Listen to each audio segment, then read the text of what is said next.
പ്രതിപക്ഷ നേതാവ് വി.എസ്. അച്യുതാനന്ദന് 4ാം തവണയും മലമ്പുഴയിൽ അങ്കത്തട്ടൊരുങ്ങുമെന്ന പ്രതീക്ഷയിലാണ് പാർട്ടി പ്രവർത്തകർ. പാരവയ്പും കാലുവാരലും പേടിക്കാതെ വി.എസിന് ജയിക്കാൻ മലമ്പുഴയേക്കാൾ സുരക്ഷിത മണ്ഡലം മറ്റൊന്നില്ലെന്ന് പാർട്ടി പ്രവർത്തകർ പറയുമ്പോൾ എല്ലാം പാർട്ടി തീരുമാനിക്കുമെന്നാണ് വി.എസിന്റെ നിലപാട്. കേരളം തെരഞ്ഞെടുപ്പ് ചൂടിലേക്ക് പോകുമ്പോൾ വി.എസ്. മത്സരിക്കുമോ എന്നതാണ് രാഷ്ട്രീയ കേരളം ഉറ്റുനോക്കുന്നത്. മത്സരിക്കുകയാണെങ്കിൽ അത് മലമ്പുഴ തന്നെയാകുമോ എന്നതാണ് മറ്റൊരു ചോദ്യം. ഇക്കാര്യമെല്ലാം പാർട്ടി തീരുമാനിക്കട്ടെ എന്നാണ് വി.എസിന്റെ നിലപാട്. അത് ഇപ്പം നിശ്ചയിക്കാൻ പാടില്ല, അത് പാർട്ടി നിശ്ചയിക്കും. വരുന്ന സാഹചര്യങ്ങളെല്ലാം നോക്കിയിട്ട് നിൽക്കണോ വേണ്ടതെന്ന് ഞാനും നിശ്ചയിക്കും.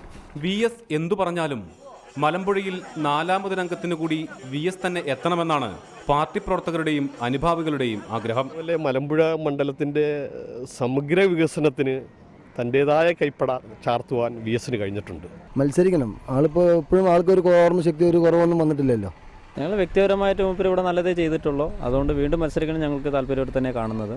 യാതൊരു എതിർപ്പൊന്നുമില്ല. ഞങ്ങളുടെ പൂർണ്ണമായ സപ്പോർട്ടുകളൊക്കെ ഉണ്ടാവും എന്തായാലും. എന്നാൽ മലമ്പുഴയിൽ നിന്നും ജയിച്ച് ഒരു തവണ മുഖ്യമന്ത്രിയായും 2 തവണ പ്രതിപക്ഷ നേതാവായും പ്രവർത്തിച്ച വി.എസ്. എം.എൽ.എ. എന്ന നിലയിൽ പരാജയമാണെന്നാണ് കോൺഗ്രസിന്റെ ആരോപണം. അദ്ദേഹം 3 ടേം 15 വർഷം മലമ്പുഴയുടെ ഒരു എം.എൽ.എ. ആയിട്ടും അതുപോലെ പ്രതിപക്ഷ നേതാവായിട്ടും കേരളത്തിൻ്റെ മുഖ്യമന്ത്രി അമരക്കാരനായിട്ടും ഇരുന്ന ഒരു വ്യക്തിയാണ്.